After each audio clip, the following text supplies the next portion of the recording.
Good evening. When you look at the evidence mainstream historians and archaeologists put forward as proof the Great Pyramid at Giza was built by the 4th Dynasty pharaoh Khufu, the timescale, the sheer amount of stone and some truly unexplainable facts, you will begin to understand why so many, the Institute included, have found themselves questioning this so-called evidence time and time again. Hello and welcome back to the Real History Institute.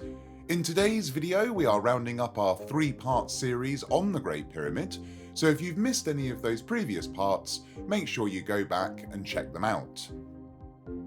Today though, we're opening file number P3X986 and investigating the evidence and the so-called proof that credits Khufu of the 4th Dynasty as the builder of the Great Pyramid, and ask the question, who really built the Great Pyramid at Giza?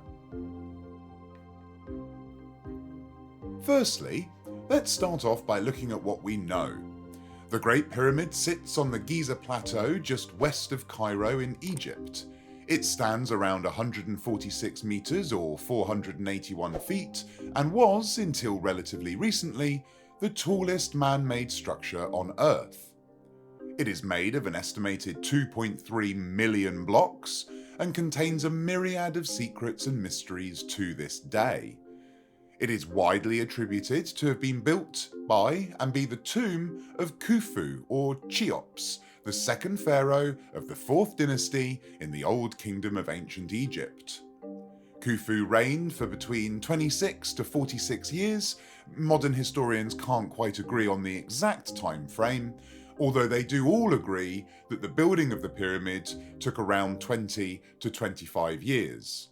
And this was all around 2500 BC, or about 4,500 years ago. Now the evidence, as it is, to credit the building of the Great Pyramid to King Khufu.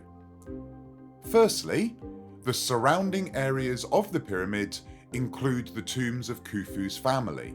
His mother, brother and son are all buried in tombs on the Giza Plateau, and archaeologists have also discovered Khufu's funeral barge and other artifacts relating to Egyptian burial rites in the same area. The oldest surviving papyrus ever found, called the Diary of Merer, outlines the diary of a ship's captain who shipped stone from quarries further up the Nile to the Giza Plateau during the 27th year of Khufu's reign.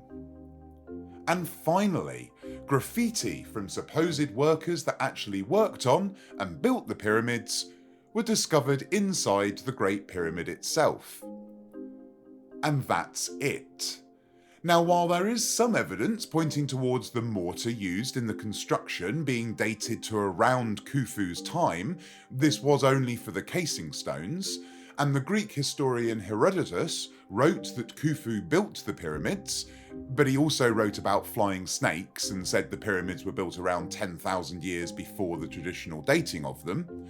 The only real evidence that mainstream historians and archaeologists use to attribute the building of the Great Pyramid at Giza to Khufu boil down to his family and personal artifacts are buried nearby, the diary of a ship's captain, and some graffiti.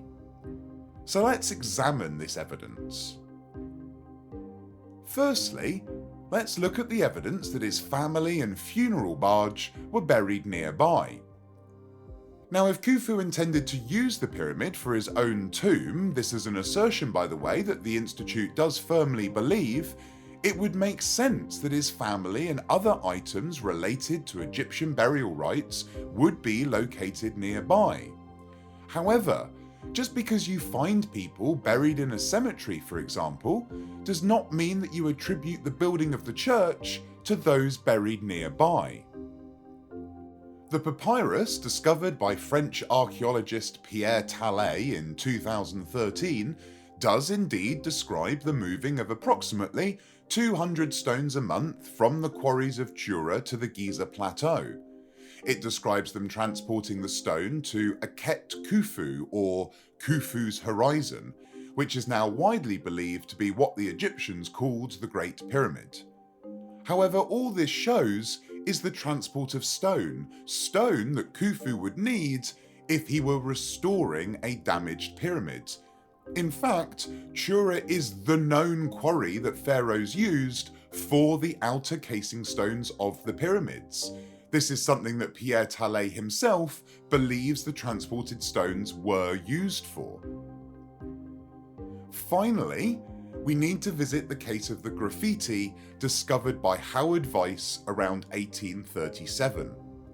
He discovered graffiti, supposedly from workmen building the pyramids.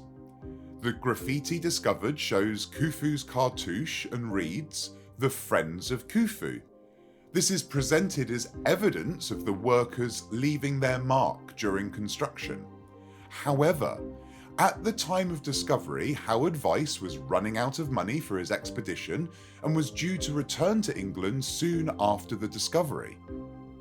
It is entirely possible that this discovery was forged in order to secure more funding and continue his expedition. To date, more than 150 years later, no chemical analysis has ever been completed and released, proving this graffiti's provenance. This is despite the fact, as you can clearly see in these pictures, that samples of the paint have indeed been taken. Now, there are many other contradictions in the investigation of the evidence that credits Khufu as the builder of the Great Pyramid, but none of those are quite so large as the building material used in its construction and the only items to ever have been found inside. The pyramid is comprised of approximately 2.3 million blocks of stone, which would mean that if the time period given for the construction of the pyramid was around 25 years, one stone would need to be placed every 5.7 minutes. That's quarried, transported, and placed 24 hours a day, 365 days a year, for 25 years.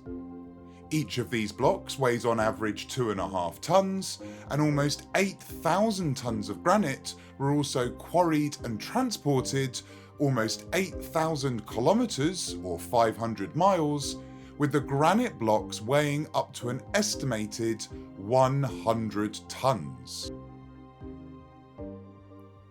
There is also the case of the Dixon Relics, discovered in the Queen's Chamber by Wyman Dixon in 1872. 3 items were discovered: a copper hook, a dolomite ball, and several pieces of wood. The last items were actually lost until 2017 and have since undergone radiocarbon dating, placing the age of the wood from around 3341 to 3049 BC. That is a massive 500 years earlier than Khufu's reign. Now, how is it that a piece of wood was found inside the pyramid dated 5 centuries before its supposed construction? After reviewing this evidence, it is the Institute's belief that there is simply not enough to prove, beyond a reasonable doubt, that Khufu was the builder of the Great Pyramid at Giza. To summarise the evidence presented: burying some friends and family near your own tomb. This does not prove that you built the tomb. A diary cataloguing the shipments of stone from one place to another. All this proves is that you built something, and in this case, all it proves is that casing stones were quarried and shipped to Giza. The graffiti located inside the pyramid. This has not been dated by any released scientific paper, and it is entirely possible that the whole thing is a hoax. The sheer volume of stone and the time needed does not fit into the established historical timeline, and to this day, it is believed that the Egyptians quarried over 800 tons of granite and then transported this almost 500 miles, all with just stone and copper tools and sleds, because the wheel wouldn't come to Egypt for another few hundred years.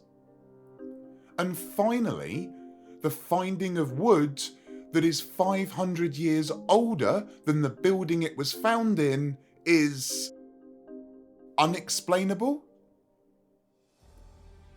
It is the Institute's position that many of the oldest pyramids in Egypt, especially those credited to the 4th Dynasty, were in fact inherited from a previous unknown civilization and was then restored by the pharaohs and repurposed into tombs.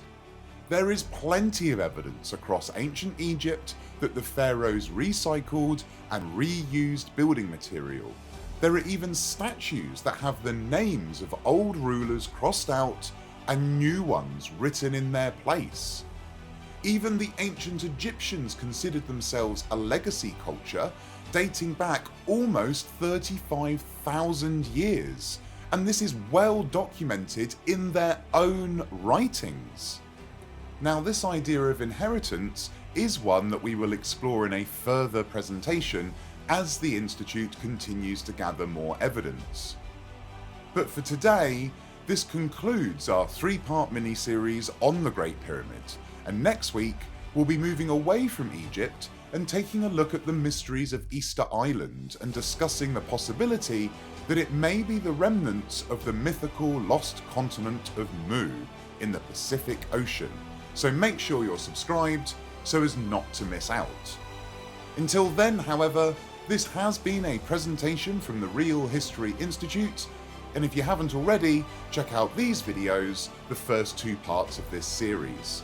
Until next time, the Institute thanks its members for their time and wishes them a very pleasant evening.